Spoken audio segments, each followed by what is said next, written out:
with Maokai and Alistair maybe being dropped, but not the case for RNG. Maybe they just change around their first pick and they actually ban Rise, which maybe means they'd want to first pick Azir. Depends on what else you think might be contested. I do think Azir would be a good first pick. Again, I don't really like Blink's Nidalee that much, and now they've got to decide, do they want to ban it away, or do they actually like the champion after all? They'd give away Sivir, but that's not the worst thing in the world. The other thing is a pinch on Whoosh actually worked last game. He was nearly rendered ineffective on the Kalista, so I respect the fact that they stick with that and still take away 280 carries. Yeah, which would mean that the Sivir would come immediately in this rotation, but the question will be what they put it with. This time, because the third top lane ban was dropped, they can actually just go for the Echoes, so SKT is actually very comfortable with this trade. They are. In saying that, I really do think that Sivir suffers against Azir, because Azir does in a team fight what Sivir hates, and that is create a divide between tanks and backline threats. And I really do think that, like, every single game I watch this happen, if the Azir is played well, which we know Xiaohu can do, it limits that damage so much from Bang. And now we get to see how much these teams think the early game matters, because we knew coming into the tournament, look, the top tier list is Nidalee and the two marksman junglers and the Graves and the Kindred. Last game, SKT said, we could play Graves, but you know what? We just rather get ourselves the Elise, get the early game pressure. You would actually see in Royal also hovering Elise in this champ select and maybe switching the style. And I really like this comp out of RNG. They play it a lot. Normally, you have an 80 carry for consistent damage and a mid laner for burst. This time around, they actually have initiation out of the 80 carry and consistent damage out of the mid laner. It also means that Whoosh gets to set up behind that wall like a sniper would and just take people out. Yeah, because if we watch the way he played Jhin when he played it against SKT, it was using Curtain Call at the beginning of fights. They also did have Alistair, though, to capitalize on the slows that he was able to put out. That is, of course, banned this game. And what is not banned is the Soraka, which we may see for a third game in a row from Wolf. And it's been good, right? The Soraka just continues to put pressure in situations where you don't expect. This time it's not going to be paired with an Azir where you can scoop people into the silence field. But it's just such an annoying ability to deal with, because sometimes you don't even realize that you've been silenced. Like, you just continue to run forward. Yeah. It really does mess up a lot of combos. Soraka Graves still grabbed up here, and it is SKT going back to a marksman jungler here, so the Elise not going to come through. Their comp is going to fit that pretty well. They will get a very delayed mid lane. Whoa, they're going for Leona. Oh, Elise, Leona, the last few pickups. It is hard engage. And we mentioned the only time you're going to see this is if Alistair is banned and you must have hard engage. I mean, picking up the Elise means that they really do need it, so a Leona pick. That's a kill lane.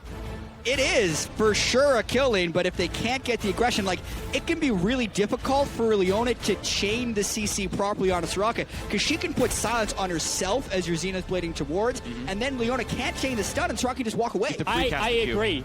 Once again, if you take this bottom lane in an isolation, I agree, but when you put into effect that they go Elise as the early game jungler, it really isn't that easy to walk out if you're Wolf. I mean, I do have to credit RNG for their innovation in this pick and ban phase. First team to do the, they switched to the Trundle top after banning out two top laners and giving the other one away. First team to play Leona here. Also tried to go for the top lane Rise, even though it didn't work. I think we're still in for a great series. Faker, of course, with his second Fizz game. It didn't work out in the first one of the series. Lost his game to a LeBlanc, even though he played well. Now he is Fizz into Azir. Faker won Azir versus Assassin in game 2. Now it's Xiaohu's turn to play that same sort of matchup, but it's Fizz instead of LeBlanc, and it's going to be a very interesting one. And if you guys at home think it's going to be great, then let us know who it's going to be. Hashtag RNG win, hashtag SKT win to @LL Esports. Let us know. 1-1 in this best of 5, and this is now the time to get yourself set up for match point. And it's funny because SKT comp looks awfully similar to an RNG comp this time around. They need to create chaos on that backline for Jhin to be able to take out the carries, whereas arguably RNG want to kite back until Leona has a perfect engage moment. Yeah, or RNG is just going to be going super hard, super early, but it's going to be difficult when you're dealing with double teleport. Like, how is RNG going to play that Leona lane aggressively when a Fizz and an Echo can teleport in? Yeah, that's why you can't go aggressive, because if you ever do that, Jhin dies. Like, if Marta ever goes without seeing the Fizz in front of him first up, you sacrifice your AD carry. And the more we talk about this, if you're assuming flawless play from both teams, the Leona pick won't work. in the laning phase. What it could work for is if they swap it and Leona outroams Soraka, or if we see SKT burning their teleport unnecessarily to unlock the aggression of Leona. It is a big risk for them to be picking it into double TP as well as into a Soraka. And pressure on MLXG. We mentioned it last game for Blank. He was able to step up and definitely had the impact on Elise that we were looking for. This time, MLXG picks it up, needs to have a similar performance because, I mean, we've seen Infinity Edges and crazy stuff come out of Graves Jungle right now. The guy does damage late game that Elise will never hope to replicate. That's going to be the risk then, is how far will this game go? Does Graves hit that spike? SKT won their game in 24 minutes, and it never mattered if Elise was going to get outscaled against a marksman jungle. Devour definitely never got stacked all the way up. And they want 2v2 lanes, Jack. They spot out the Soraka, and immediately they go down to match the lanes. They want to kill Wolf.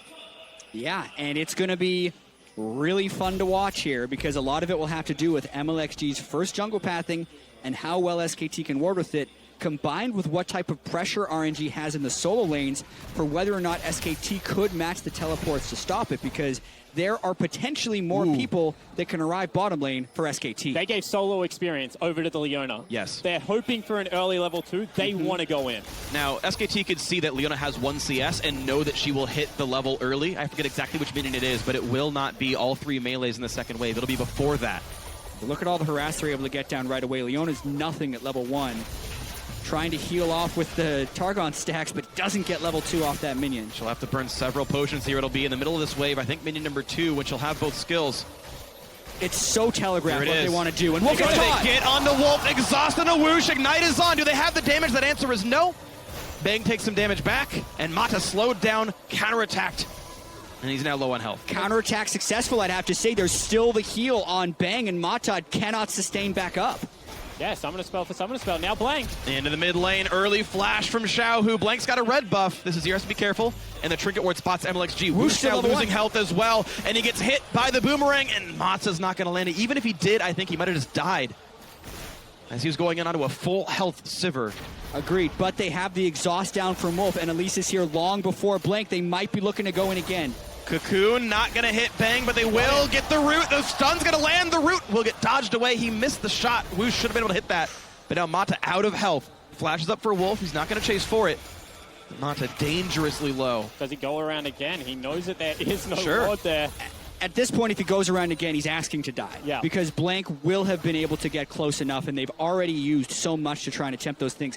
I would consider all those small SKT victories. RNG was continually trying to aggress, and SKT absorbed it perfectly, giving them an advantage. We also know that Elise versus Poppy, Echo versus Poppy has typically been an Echo-sided matchup, and look at this. Duke quite far ahead of Looper in this top lane fight. Of course, Blank's been farming as MLXG's ganks haven't meant much. And aside from the mid lane, it is SKT winning their lane matchups and ahead 300 gold. Yeah, and even if we consider Duke's had a little bit of an off tournament because of his teleports, his laning phase and his ability to bully with the Echo has been best in tournament. I think especially when he's in this matchup, he's consistently won it by double-digit CS, and he's doing it almost double-digit at 4 minutes. And it just makes another pressure point on the map, right? I mean, you have double TP already. Duke shoving into a Poppy, so he can't really join anything. You pick the Leona to win the lane. That's gone awry. Well, Duke blows teleport to get back in. And he's going to look for the stun. Won't quite land on a Looper. They both get their shields, neither of which really take any damage. But it's now teleport advantage for Looper. Maybe the RNG top laner can use that. And when you're shoving in, burning teleport back into lane is really greedy. You now have to dominate that lane because Faker's done the same thing. So if you get anything done in the bottom lane right now, it's actually not Wolf and Bang's fault, at least in my opinion. You're running a double teleport comp with a pushing bottom lane, and you burn both teleports to get an advantage in your own lane. Yeah, it is selfish play, so to speak, but we also have to remember the way that RNG won the first game is because they were able to get advantages in all 3 lanes. So at the very least, SKT's hoping to get advantages in 2, but I absolutely agree. It puts the door open again for Mata to try and make a play since they've been able to recall and reset their health bars. And it's a refillable potion for Mata, which I really like. His recall was really poor. He had very little money, but it means that he can kind of go for these plays and just, use a recall as a way to get your health bar back up and refill that potion, and eventually pays for itself.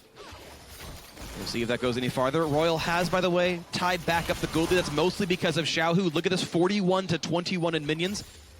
And this is a lane that Faker got a gank in, Xiaohu didn't. And he teleported back to lane. Like, right. That's a minion wave pretty much that you should be up. Of course, he hasn't shopped yet, but... Yeah, so technically he's laning against about 700 extra gold from Faker, and you would hope Faker would be able to come back unless it's really that much of an Azir favored matchup. And we know Xiaohu's Azir has been absolutely tremendous, and throughout most of the tournament, Xiaohu's had the highest CS differential at 10, and Faker had the second lowest. That didn't end up being the case in game 2, but here we're kind of seeing a return to that as the Azir is just punishing with his ranged advantage over Faker's Fizz. And one of the reasons that Azir actually fell out a little bit in the LPL is that mid laners like Wayless, Aggression, Wayless and Pawn actually started going Abyssal Spectre's Cow on Azir, and you just couldn't kill him. And he does his job so well of protecting an AD carry. I mean, you pick Azir as much for his utility as you do his great teamfight prowess. So they were able to create windows where he should be weak and was still okay. I mean, I'm not expecting to see it in this game, but I'm just highlighting the fact that LPL teams are used to playing Azir against Assassins. Now RNG, they know that there's an SKT ward up there. They still want to go for the play. Mata's going to flash in. He will get on to Bang. And when will the stun come out? Not yet. Goes for Wolf instead. He's got a flash away from the root. A bit slow, honestly, on the deadly flourish from Whoosh. That could have been chained together. Yeah, I absolutely agree. They did not need to try and give Wolf a window to flash. If he would have precast it, they could have chained the CC. Looper is going to get stunned up, though. Still durable enough. And actually, Duke can't land the phase dive thanks to Steadfast Presence. Depends what you want out of the gank. They get the flash out of Soraka. Now when level 6 hits, they didn't burn the Ignite this time around.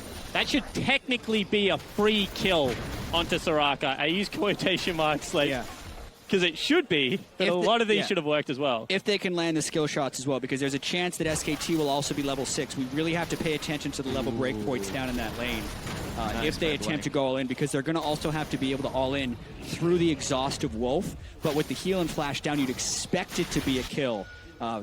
If we're going to try and pick a likely place for First Blood, that's the most likely place we would see First Blood in the Summoner starved bottom lane against a level 6 Leona. And once again, just want to highlight the most likely build path for Whoosh. It's going to be that BF sword into... Trying to interrupt the recalls. Taking some damage for it, though. Sivir gets all the way back. Mata getting some solo XP, but he's going to share the rest. Wolf will be stuck out in lane, not able to buy a Sight Stone. I don't believe Mata had backed either yet, so he will be going... This can starve some experience. Sight Stone money. Yeah, we need to track this very closely. Bang is very close, so is Wolf. Whoosh just hit level 6 and Mata is halfway through, so I actually don't think Mata will hit 6 before Wolf and Bang. He shouldn't, no. But there's a chance they could try and go all in before that even happens. The classic RNG with Jhin is they open up with the Jhin ultimate and then have the support follow in. They might be able to do that with level 6 Jhin. We'll see. Unless Bang can spell shield to block it out and then flash away from Leona, that's going to be kind of the play here. I really don't think Bang is the target. I think the Wolf has to be the target. No, I think Wolf it's Bang trying to block for Wolf. Yeah. Like, that's how he lives, right? You did the quotation marks of a guaranteed kill. That's the outplay that SKT needs, is block a shot, have Soraka run. Yeah, and the thing is, this is so telegraphed at this point. If they go all in with Leona, this is where SKT needs to teleport with their 2 solo laners and completely stuff the gank. They should be absolutely ready for this. We'll see if they are. Jhin Trap popped away by Sivir. Her spell shield was used to regain mana, so Bang is now without that cooldown for 10 seconds. They are already pinging out like the brush, where it needs to be warded, exactly what they want to do. Duke has teleport, so does Faker, and Looper doesn't. So this would actually be very, very risky for Royal to go for an all-in just to get teleported on. Yeah. Still a close game. Nothing's broken yet. Bang again, spell shielding out Jhin Qs, which you honestly have to do in the laning phase. For a lot of the time, Sivir just won't have that spell up because of how the AD carries play against each other. Duke gets a nice heal back off of fighting Looper. That top lane, 13 minions down for Looper. This is the losing lane. This is the one that Royal can't really play around. Yeah, and the question is going to be, how much does RNG respect SKT's ability to execute a double teleport counter gank? I mean, SKT's been able to do it consistently throughout the regular season. Time's starting to run out one more time. I mean, if SKT can slow down this pace, we've already seen that if they get to 15 minutes even, very confident in how they can play the latter stages of these games. And this time around, RNG with the Leona, with the Elise, haven't been able to get a snowball lead. Credit one more time to SKT. Mata now level 6. Still no flash right now on Wolf. It's down for 30 seconds more. No heal for 15 on Bang. MLXG got counter jungle for the dragon that Blank took, but he was unable to secure the Rift Herald. So whenever you see those objectives go down and they're not traded, it's always an advantage to the team that is able to take the Luca went in. Duke went in. Looking for the play. Yeah, He's going to push it behind. Yeah. They can match with teleport. Remember, the mid lane is key. And it's going to be Faker showing up for this one. Looper very low on health with nowhere to go. Flashes away. Gets caught up. There's first blood. Faker taking him down. Burning the summoners. Now they need to go bottom lane. As soon as Faker was teleporting and Duke was engaged to a fight, you'd expect them to fight bottom lane. Well, you see if they can find that one. Still looking for the dive on MLXG. Puts the red smite on Duke. Looks for the kill. He's not going to find it. No repel up. Duke's going to live. 2 kills in the top lane. SKT leveraging that so well. And they still haven't pulled the trigger bottom. They just back away. Bang and Wolf able to nullify any aggression, and it's SKT coming up with a huge advantage. In fact, it's the Graves heading to the bot side as well, and RNG could be attacked down here. Yeah, and now they've had time to recall, so they could teleport in. They have the minion to pull off the gank. Root on a Bang, but Bang's still alive. Now the push onto Mata. The shield is on, but he's going to take plenty of damage still. Woo's going to be next up. The stun only hits Blank, and he's going to survive this one. Now Mata running out of health rapidly, flashing over the wall. Duke not going to find much more. Collateral damage, not going to secure the kill just yet. And Xiaohu is here to keep everyone else alive, but it's 3 kills, 0 SKT. Yeah, SKT playing this one so nicely by the book, but Xiaohu's on some type of mission here. There's a pink ward behind him, so SKT know he's here. 1 versus 3, though, is really, really greedy. Yeah, a lot of summoners up Here's for MLXG. SKT as They've well. got the Elise. Maybe he goes for the big play. Wolf does have flash, though. Oh, one and way. just pushes Bang into the side. Elise gets a bit of damage, but Xiaohu forced to flash in exhausted, survive his own engage. Gets nothing done. First bad Azir ultimate I've seen from Xiaohu all tournament. Goes in and gets him the wrong way after the flash. And it looks like the pressure is starting to get to this Young Royal lineup. All of a sudden, another dive coming into the bottom lane. He still might die. But Faker still wants it. Happy to take Toradago. Red Smite's on to buy him at a time. Still out of health. And it's just Wolf taking it up. He was stunned, but he pops Wish and gets out. 4-0 SKT.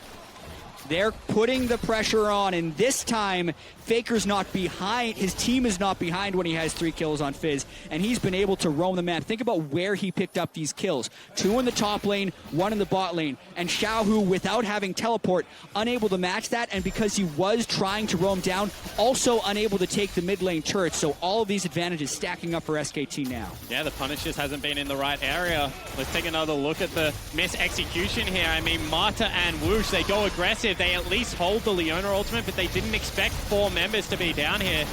And Woosh just gets destroyed. Yeah, SKT had such a huge win in the top lane, and RNG was a little bit slow to respond in the bottom lane, but also like we were expecting, hey, the Leona Jhin needs to go aggressive when the counter kick isn't there. It's not like that gives them freedom to win the 2v2 against Soraka and Sivir. They still have to land the proper combo. They're going to land this combo. Wolf's going to get crit, and it's going to go down to Xiaohu.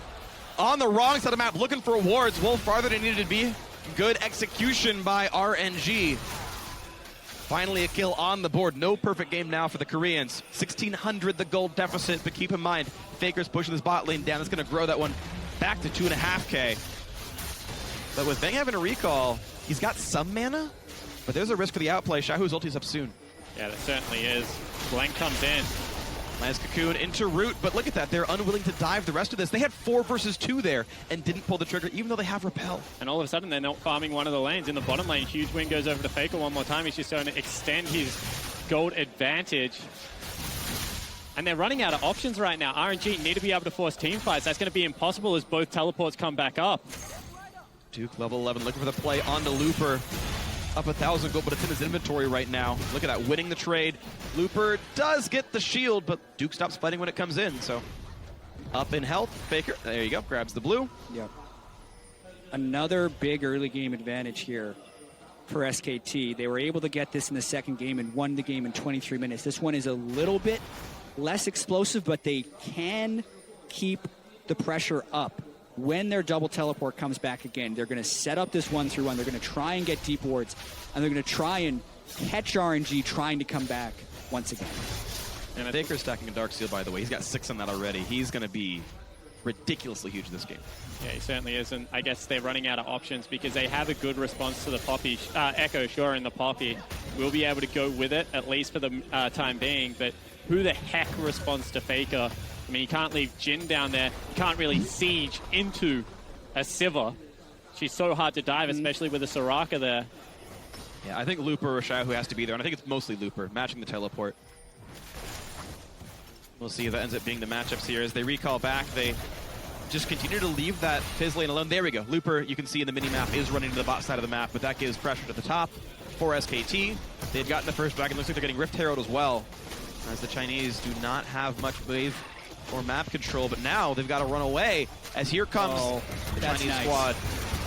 Blue team is slaying Rift Herald. Mata wants in on the Wolf. One more crit, will do 1,000,000 damage. Oh. And Wolf goes down to MLXG, but now on the backside, Woosh has to run as Duke and Bang are there. He's turning it back around, and Bang overcommits for that one. Now, Faker's still here. Back into Duke. Faker has joined the team. He gets stunned up and pushed away. Duke ults to dodge Mata's Eclipse damage, and now Duke trying to run over the wall. He's not gonna die. What a jump. Gets over just in time. Xiao cannot stuff him. Yeah, it actually looks like Xiao who's pressing a little bit right there, but before the fight I was going to ask whether or not RNG would start playing with an element of fear. Clearly not. They were willing to go in, maybe even a little bit too eager to try and make the play. Oh, look about two eager. Faker in front of a Cocoon. Shut down. 3 kills for MLXG. And you said, are they going to play with fear? Right now they are playing with reckless abandon because they know if they do not make the play now, they will lose the game. And unlike in Game 2 when RNG go for the play, it works. And they continue. He stuffs Duke. Looper, that was so impressive. That was amazing. Oh, this is dangerous though, MLXG. Yeah, MLXG running out of health. The collateral damage misses, jumps to as well. The Rift Scuttle, trying to run, gets away from Wolf. He's very fast. He's real speedy. I think the assist mark is still on him. Yeah, so it's 15 seconds he has to execute. He also has empowered recall. Can he kill? Oh my gosh! He got MLXG solo kills him. Faker's gonna get him back, but that is where you say worth and all, chat. Kind of. Because Fizz scales a lot harder. It's worth it to get a kill, and if he didn't go for the kill, he would have actually had time to go for the execute, but he was going for the empowered recall. I think he's a god for pulling that off, but the fact that the kill goes to Faker is really dangerous because the difference in Faker's gold versus the rest of the game is ever increasing. 1,400 gold above anyone else on RNG, and that could be a giant power spike for SKT. Yeah, certainly could. He's gone with distortion already. He understands he needs to be everywhere. This is how they use Jin. They open up with the ulti, get the slow onto Wolf, then follow up with the CC out of Mata. You see the last crit with the Sunlight passive there. MLXG able to pick up a kill for himself, but this is the danger. You get collapsed on. Credit to RNG and Looper specifically for reacting pretty well. But that was such a risky play out of the Chinese squad. And Bang really just chasing a kill on the side instead of just playing safely in the river, getting a little bit aggressive and definitely really punished. Played. Yeah, about a quarter of a second was the difference there between life and death, and Duke lived. He did. SKT still up 600 gold thanks to the fact they've got one more kill on the map, and they've also stacked 2 dragons to none. So that is coming up. And if SKT keeps map control like this, well, Dragon 5 was one of the reasons that RNG won in Game 1. No reason it can't be relevant here in the third. Do you reckon we'll see Eye of the Watcher on MLXG spawn? Yeah, 100%. So he goes for upgraded Eye of the Watcher, Sightstone alert. He also generally builds Banner on his Elise as well. A little bit of utility coming out there. This time around, looks like he wants to go aggressive. Abyssal Scepter looks like it's on the way. Now Duke and Faker are the 2 big gold winners right now for SKT. He's got to survive them a little bit. And you understand why he's going aggressive. I mean, 4 kills on Elise. You have to have power right now because he has so much of the gold advantage for his team. I mean, he's 1,000 up over Blanks, Graves. So if you can't make an impact, that kind of falls to the wayside. And if you are MLXG, you don't make an impact through utility. We've already seen that. You make an impact by killing people. Yeah, and the way RNG is going to have to play these team fights is by chaining CC and also by getting the proper start with a couple bullets probably landing onto Wolf, because I feel like if they don't catch Wolf, SKT will win the fight. They will kite back properly while Ricochet and Graves do damage, and then they will get a re-engaged flank as RNG chases, and SKT will win. And it's all about the chain of CC. I don't want to remind SKT of darker times, but EDG won a tournament of catching Wolf. I mean, that was pretty much the story of last MSI. Which tournament was that? Yeah, MSI last year? Yeah, so potentially the same win conditions still on the board. However, I will say it is a much improved Wolf from last MSI. Wolf making an interesting choice. I've always wondered if a player would ever make this switch in the gold generation items. He started with Spell Thieves to go for the laning phase power, which I totally get, and then he switched over now to a bunch of health regeneration, going Nomad's Medallion. I really like that. There's so much health you get back from doing this to stay alive and push it, but now Shahu has to get away from Faker, and it's not going to be easy. Flash through the wall, but Faker's going to chase. The exhaust means nothing, and he even dodges the solar flare. But now to re-engage on the backside, a lot of damage on Wolf. One more shot. Ooh. It hits Bang instead. He dodges one. The backline stays alive. No kills for Royal. A good dodge at the end by Wolf, and now the re-engage towards Duke. He's stunned up, but he is very durable. A 1 for 0, a great kill for Faker. Yeah, but also 8 summoner spells burned, or 7 summoner spells burned on the side of SKT, whereas flashes still exist on Mata and Woosh for the next time we'd see a fight. So Faker makes the outplay, dodges the Leona ultimates, kills Shahu, but the next fight could be where RNG try and come back. This game is really close. And you can see it's such a cute composition because they really do need to find Woosh's Jhin, because one more bullet hits Wolf or one more bullet hits Bang there, and they're completely gone. However, Faker looking for a flank. They do have teleport. Looking for the play, chasing in. He's got a red buff and a blue buff, so this is just all kinds of powerful, this Fizz from Faker. The Looper able to take the Trinket Ward away and keep his side of the map safe. And that turret went down. Nicely done in the top side. SKT pushing the gold lead to almost 3,000 in this third game. Yeah, and a 2-level advantage on Faker now after this. Faker's now level 14. He lands the fish before the knockback, and really there's no escaping Fizz at that point. He flashes through. Shahu puts down his exhaust to hope to live through the end, but this is the big thing right here. They can't quite finish Wolf there, and he actually flashed after the bullet had already missed him, but that could have turned it into a 1-for-1 if that last shot from the curtain. And I just want to go back to the nerves of the young Chinese players, because Shahu flashed away from his team instead of taking the Fizz into his team. One of the things that you want to do against Fizz, because a lot of his damage, at least at the earlier stages, is on his E, is if he's going to kill you, make him kill you within 3 of your team members so they can turn around and blow him up before he has his Zhonyas. Doesn't do that this time around. And also, Fizz is on quite short cooldowns. At this point, his Urchin Strike, which is his Q, is on a 3.7, and his Playful Trickster is on a 5-second cooldown. So when he kills you outside of the team, by the time you catch up to him, he gets those spells back again, which is what we saw in that last fight. Yep. Dodged Solar Flare from Mata, tried to stun off Faker, couldn't get anything on him. And it's up to this Fizz. Yeah, once he gets Zhonya's Hourglass, though, it's just going to take his annoyance to a whole new level. Yes. Already just trying to hard carry this series, actually. Yeah. The Zir game was insane. Even his first Fizz game, Faker played very well. Let's see what he can do. Into the mid lane they go. Bang getting some turret damage down. Wolf keeping the health bars up, and a quick zoning silence from Wolf keeps them all happy. Actually able to reach the ward of the sweeper, but another auto attack scan. So blank jumps, and more wards are gone. RNG a bit dark now on this one. And Faker, because he has this distortion, his flash is already nearly back up. Next team fight, it will be available. Shahu still has so long on that cooldown. And it just, once again, these short cooldowns, the ability to make repetitive play after repetitive play is definitely what Faker needs to win this game. Yeah, and I think it's also a bit of an adjustment we've seen from SKT coming from the LCK to this MSI meta where it's a much faster paced game. So much of the setup game for SKT was just playing around long ultimate cooldowns and double teleport and people not forcing fights during the setup.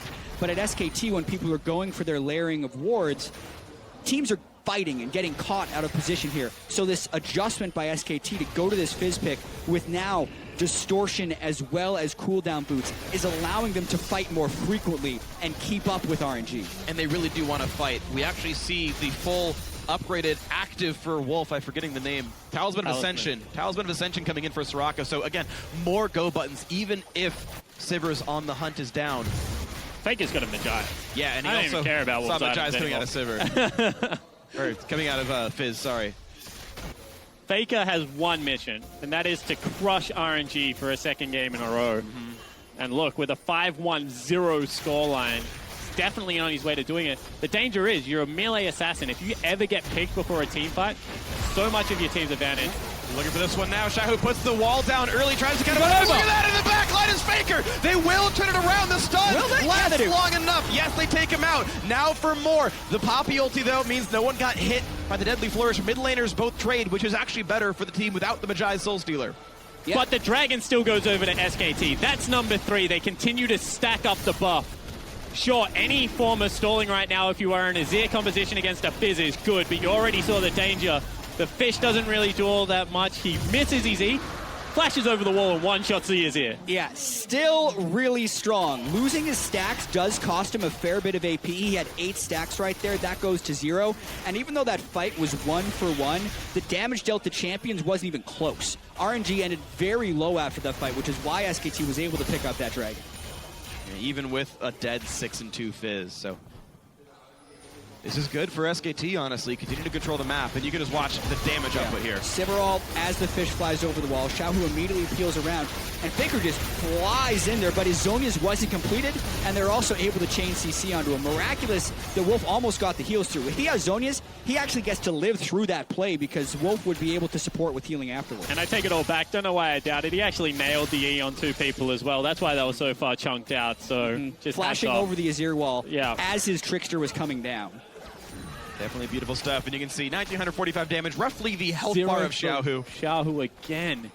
Yeah, that means his ultimate didn't actually hit anyone. It was a peeling ultimate, precast but it for never peeling. got the knockback off. I think it was the correct use of the ultimate, but Yeah. Faker was just like, anything you can do, mate, I can just do better right now. So Xiaohu coming up with a heads-up play, but Faker just proving he's better. Yeah, but RNG's going to try and keep the pressure up here. They accidentally double pink-warded the brush, so they really want to get a pick off of that vision. You say it's accidental. Then Blank walks in there, just tilts off the face of the planet. Because it He's takes like, him 10 takes me minutes to clear it. I was going to say 7 minutes. Yeah, 10 minutes to kill all those.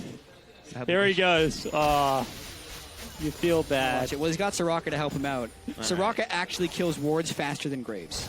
Yeah, as of like, well, I guess as of the rework, but you know, back in like 2012 or so, the Warriors just had a real health bar, and it took supports like 7 years to kill them.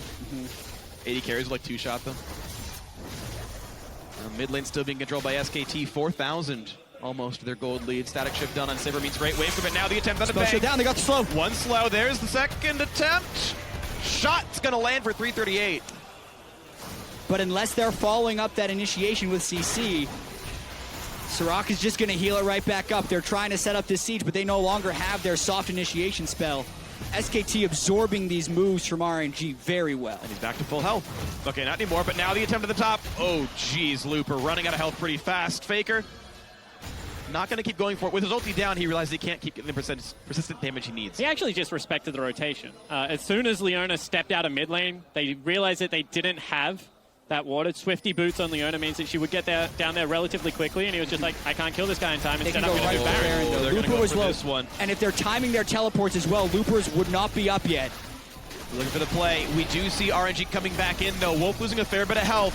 And here's LXG spotting them out. 3,000 health on Baron. Will he go in for this one? 2,200, 2,400. Missed the Going ultimate. up and down. Doesn't land Solar Flare, but the fight is on. It's onto the back line. Woosh has to kite away. And Xiaohu looking to stop down Faker. The ulti on the back side. They got him for Mata. But it's still Duke looking for Woosh. He gets the kill picked up. It's a whole bunch of kills for SKT. Xiaohu will be going down. Looper looking for a little bit more. But Wolf keeping the team healthy. Looper the Looper's last got one flash. alive. 1 versus 3, though, and he's going to get stunned up by Duke unless he flashes away. Will do so, but still getting chased down. Gets around the backside. This should be the ace for the Koreans. A 5 for 2 as he chases onto Looper. One more phase dive should trigger the passive, but it ticks out. One more attack will do it. Oh. The tackle doesn't mean anything. There's the ace. SKT winning in game 3. And great setup there by SKT. Faker chunked Looper out in the bottom lane, recalled back to base, immediately teleported in. And when you have Soraka on your team, you are not nearly as punished for the start of the Baron fights unless the other team can get a clean initiation onto you,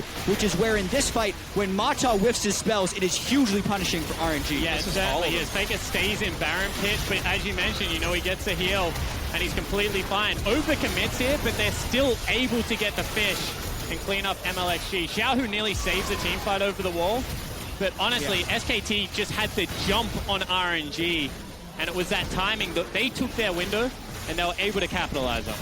I'm actually surprised Looper flashed away here because I thought he was going to be able to get chased down anyway. And they need that flash from Looper if they want to catch Wolf at the start of the team fight. Because one thing about Soraka sometimes is she's even better when with something like a Kindred that can save her when she gets dove on. But Wolf is kind of all on his own if RNG can get an initiation to him. But they just haven't been able to do that, and SKT is winning fight after fight. And with that in mind, they've got another Magi Soul Stealer. Duke has picked up his. sitting on 137 ability power with his current build here. And, you know, I actually like it because he needs to be able to find Whoosh and take him out of these fights. We've seen that he's been able to get onto him time and time again. Yeah. Especially when he goes down into ultimate. So, you know, why not give him another little bit of damage to be able to utilize that? Jhin doesn't really have tools for dealing with Echo, especially a tank Echo with even more damage because of the Soul Stealer. Add that to the fact that Mata is not going to be peeling for him. He's going for the initiation, so it's really on Duke and Faker to carry this game. Duke just gets a shield, ignores the fact that Looper was even trying to deal damage to him, and that turret is now below half health. SKT in control here, 5,000 gold up, 31 minutes in. Certainly a closer game than game 1 or 2, but it is still the Koreans in the driver's seat. Yeah, and it's looking more and more like SKT is starting to run away with this one. There's just not the answers right now for RNG to stop Duke and Faker, as well as Bang, who's gone with the aggressive build, because who's really going to be able to pay attention to the Sivir in this game when you're either trying to assassinate Wolf or just deal with the Faker assassination jumping in your team? There's just too many things for RNG to focus on. The Mata pops the shield, absorbs a lot of punishment, still gets taken out, and the stun lands on the Xiaohu. What a great play by Duke, a double kill for Bang, and he's going to get so much more. Whoosh has got nowhere to go. Down goes his health bar, triple kill for Bang. And Looper doesn't even burn teleport. That was just such a clean pick out of SKT. They double pink Ward River, set up the Baron bait perfectly, and then pull the trigger on a great initiation. Yep, and this is the series tilting in SKT's favor. The way they've been able to manipulate vision right here and then use the speed differential from Sivir to force these fights has been majestic. And after their first game where they looked a little bit sloppy, again, SKT is looking more and more like the team people expected to see at MSI. And now Royal Never Give Up has to find something to do to turn the series around and knock the game forward. The flash for Faker. MLXG just gets deleted. Blank says, I'd rather have the kill than you. Thanks, collateral damage takes it for him. But Dragon number 4, Baron already on SKT. They are sizably ahead. Baron buff, 4 dragons, and 2 14-stack Soul Stealers. And this is what we're talking about, you know, straight away. Mata thinks he's safe to clear that ward. He isn't. He gets burst down before he even uses a spell. Duke perfectly clips Xiaohu on the edge of that. Whoosh, you don't have flash. You're down next. And they don't chase. They just straight away rotate back to the Baron, make the high percentage play. At this point, it's desperation for RNG. Xiaohu would try and go for a miracle initiation, but he doesn't even have his Zoni's Hourglass completed. One thing I will say, no one on the team of SKT has any range, and they haven't yet built up the Banner of Command. So we have seen it time and time again, out of SKT, out of CLG, there is still a window where RNG can play around turrets and, you know, just concede the next 10 minutes and try and scale into the 6-item stage of the game. It looks like it's a long way out, but we've seen stranger things. But I also think SKT is incredibly well set up for a 1-3-1 to negate their range disadvantage, because Xiaohu can only be in one place at once, and Whoosh and Looper's wave clear is not good against Baron minions. So I think SKT is going to set up the 1-3-1 and just try and brute force their way into the base. And you see it right there. Mid lane already went down. Duke just got the top lane tier 2, and Faker's in the bot lane to look for that 3rd one, or the 6th one, depending on how you're counting in this one. Baron buff still on for a minute, and they've already got that Dragon 4 we talked about, so they're also pretty resilient to turret damage as champions. Faker's down there, and there's the turret falling. 3 2-2 turrets taken within 30 seconds of each other. And one more time, who do you send to Faker's lane? You have to send Poppy. All of a sudden, Duke, he can probably take out either Xiaohu or Whoosh as well. It's just no good response. You can't send Xiaohu because he needs to clear the midway, but They've got to go for this on to Bang, and they will land that. Collateral damage to get Blank out of this one. A bit of wave clear from the Jhin ulti, and they bought a bit of time. Looper sees Duke, they fight back and forth, but Faker is inside the base with the Baron buff, with the blue buff, now running away. He got slowed though, he got rooted, and Faker overextended. He gets deleted. 2 kills picked up for Royal. And RNG pull the trigger as they have done all tournament long and punish the over-aggression. All 3 waves, not on the turrets at the same time, so Mata just goes and catches out 2 members. Yep, Bang unable to flash during that CC chain. And then I do have to make a callback to the Rylai's with the Ludens, because MLXG got the slow from the Ludens, which allowed them to catch up to Faker. Maybe they would have had some other spells, but that was a cool little interaction. SKT still in huge control, but RNG making some big desperation plays. And 30 seconds of no Faker is 30 seconds of most of SKT's gold not being here. So mid lane's going to go down. How much more can they grab? It's still 10,000 their deficit, but they have 20 seconds and a new minion wave to to work with. Azir turret up on the flank. Ulti almost back up for Leona. If SKT defends this improperly, they're going to try though right now. Duke is in the front line, Whoosh low on health, and he's going to get popped. He's deleted. The Ricochet doing so much. Mata forced to run. Duke takes him down. Solar Flare hits nothing. It's a triple kill in a 4 versus 5. Make that so many going down. Looper, the last one alive. They don't care about the Azir. Beautiful the blank flash comes in. That's going to be Looper losing more health. He finds a stun, but he's not going to find the damage. And here comes Faker teleporting into the bot lane to keep this one going forward. Looper just running for dear life. Yeah, he's buying time, but his teammates are 25 seconds away from respawning, and they're inside the base already. SKT. This chase doesn't mean much because Faker and Bang are inside the base, taking it down. Bottom inhibitor is dead. Nexus turret's here as Duke has also joined the squad. Bang is there. The ace finally comes through, and this should be the end of this one. SK Telecom T1 from Korea are 1 game away from avenging their loss to China from last year's MSI. Yeah, and that game was just Faker at the start getting the kills rolling, and then that enabling everyone else on SKT to succeed. Those fights had everyone honed in on Faker, which allowed the Soul Stealer Echo and the fully offensive early build Sivir to wreak havoc in team fights, and RNG gets completely shut down. And that's who I want to talk about, Duke. The difference between game 1, 2, and 3, Duke has got consistently better throughout this series. Finishes the game 6-0 and 8, finally stepping up as that secondary threat that SKT needs. And you could just see, Whoosh was never comfortable in the team fight because Echo always found him. Yeah, it was really good play, honestly. The game 1 strategy from Royal Never Give Up, they couldn't replicate that anymore.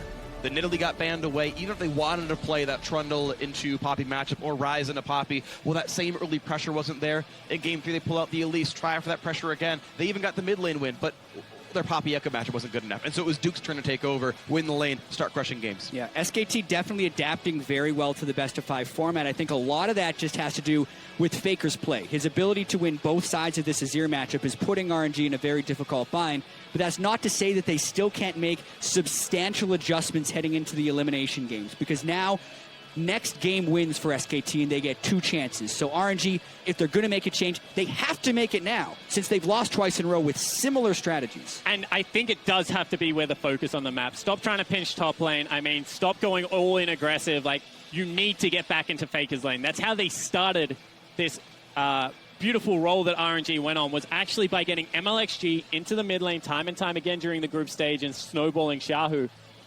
Faker has just proven that after 4 days rest has come back better than ever. Yeah. Xiaohu needs some help.